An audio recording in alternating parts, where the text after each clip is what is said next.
Le Maroc, très tôt, a pensé à travers sa constitution à mettre en place le CNDH. Ça, c'est déjà une initiative qu'il faut saluer. Et la volonté du souverain de faire en sorte que tout étranger, tout individu, quelle que soit sa nationalité, doit se sentir à l'aise sur cette terre d'accueil, cette terre d'émigration et d'immigration. Donc ça, c'est le premier point. Nous sommes venus avec beaucoup d'admiration pour le Maroc, pour son souverain et pour l'initiative que, à travers la Constitution, a fait naître le CNDH. Le deuxième, c'est que le problème est d'actualité. Le problème à l'heure actuelle, c'est qu'il y a un flux migratoire. Mais très peu de pays s'arrêtent pour s'interroger sur les buts de ces flux migratoires et quelles en seraient les conséquences.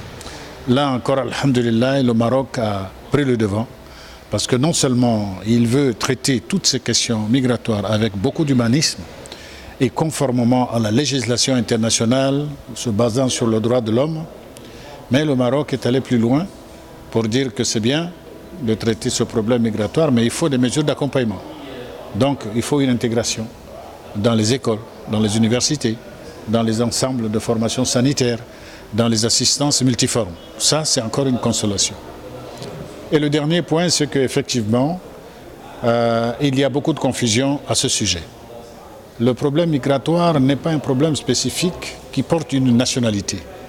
Ça porte beaucoup plus une vocation par destination, c'est-à-dire dans la nécessité. Et nous sommes venus assister à cette rencontre. Nous allons parcourir ce rapport qu'on vient d'avoir seulement maintenant avec beaucoup d'attention.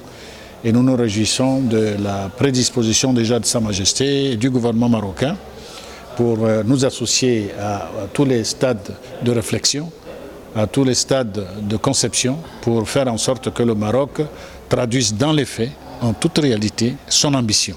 Son ambition qui dit, moi, Maroc, je suis terre d'accueil, terre d'immigration et terre de respect de tous les étrangers et les nationaux qui bénéficient de mêmes droits.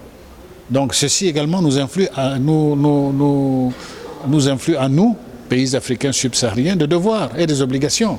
Faisons en sorte que nos citoyens soient en mesure de respecter ces dispositions-là, d'appréhender tout ce que le Maroc donne comme positif et de mettre de côté tout ce qui est négatif. Donc d'une manière générale, je pense que c'est une démarche que nous saluons et surtout que Sa Majesté s'est saisie elle-même de cette question qui est déjà inscrite dans votre constitution.